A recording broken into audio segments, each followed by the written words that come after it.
আমি আমার ব্যক্তিগত পক্ষ থেকে, আমার বাংলাদেশ জাতীয়তাবাদী দলের পক্ষ থেকে আপনাদেরকে শুভেচ্ছা এবং অভিনন্দন জানাচ্ছি।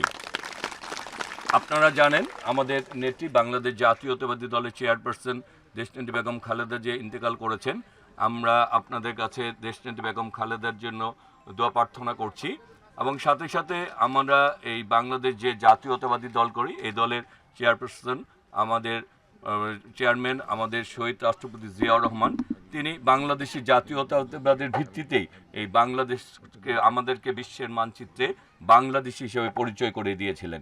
সেই বাংলাদেশি জাতীয়তাবাদটাই ছিল ধর্ম, বর্ণ, গোষ্ঠী সবাইকে একত্রে করে এই বাংলাদেশি পরিচয়, তাকে তার অধিকারটাকে বাংলাদেশে প্রতিষ্ঠা করা।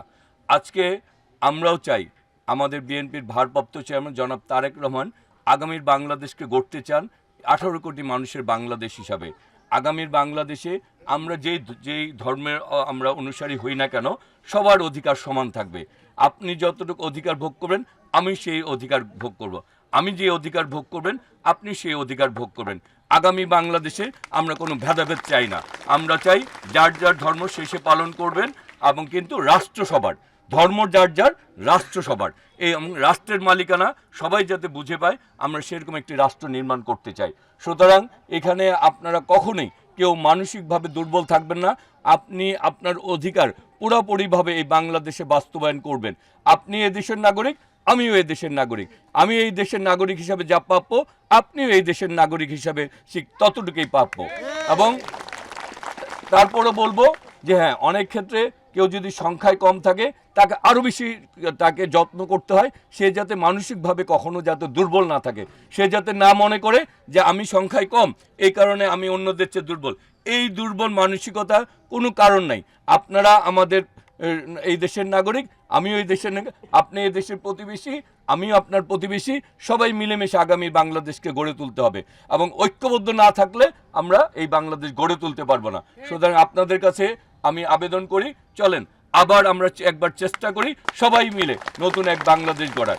যে বাংলাদেশের জন্য জুলাই আগস্ট গণ অভ্যুত্থানে আমাদের অনেক সহযোদ্ধারা রক্ত দিয়েছে। বাংলাদেশের আপনার ভোটাধিকার, এই যে আপনারা সবাই বলে ভোটের কথা, আপনার এই ভোটাধিকারকে বাস্তবায়ন করার জন্য আমাদের অনেক হাজার হাজার সহযোদ্ধাকে রক্ত দিতে হয়েছে, জীবন দিতে হয়েছে, কারাগারে যেতে হয়েছে। এখন যদি আপনি আজকে এত বছর পর আপনার ভোটার অধিকারটি ফিরে পাচ্ছেন, সেই ভোটটা যদি আপনি না দেন, তাহলে আপনি এই অধিকারটুকু কিভাবে, আপনার যে একটা অধিকার রয়েছে ভোট দেওয়ার, আপনার অধিকারের মাধ্যমেই যে আগামী বাংলাদেশে জনপ্রতিনিধি নির্বাচিত হবে এবং তারা দেশ চলবে। সুতরাং আপনি সেই দেশের মালিকানা পাবেন, কারণ আপনার ভোটের মাধ্যমেই আমি, অন্যরা সবাই নির্বাচিত হবে। আপনার যদি ভোট না দিতেন, তাহলে আমরা নির্বাচিত হতে পারতাম না। সুতরাং আপনাদের কাছে আমার অবশ্যই জবাবদিহিতা থাকতে হবে, এবং জবাবদিহিতা অবশ্যই থাকবে। আর একটি কথা বলি, আমরা এমপি শব্দটি বললেই বা মন্ত্রী শব্দটি বললেই মনে করে যে আর একটি নক্ষত্রের মনে সেটা বসবাস করে। আমরা বলতে চাই, আমরা এই এলাকার সন্তান। আপনার এই এলাকার আপনার ভাইয়ের প্রতি আপনার যে অধিকার রয়েছে, আমি মনে করি আমার প্রতি আপনাদের সেই অধিকারটুকু রয়েছে। আপনারা যে কোনো সময় আপনার ছোট ভাইকে, আপনার সমবয়সী, আপনার বন্ধুকে, আপনার প্রতিবেশীকে, আপনার আত্মীয়কে যেভাবে আপনি কাছে পান, আমাকেও আপনারা সেভাবেই কাছে পাবেন। আপনারা যে কোনো সময় আমার বাসায় যেতে পারবেন, সেই জন্য যাওয়ার জন্য মাঝখানে কোনো মাধ্যম লাগবে না। আপনারা এই এলাকার বসবাস করেন, আমিও এলাকায় বসবাস করি। আপনার বরঞ্চ আপনি আমার চেয়ে বেশি দামি। আপনার ভোটের মাধ্যমেই তো আমি নির্বাচিত হব।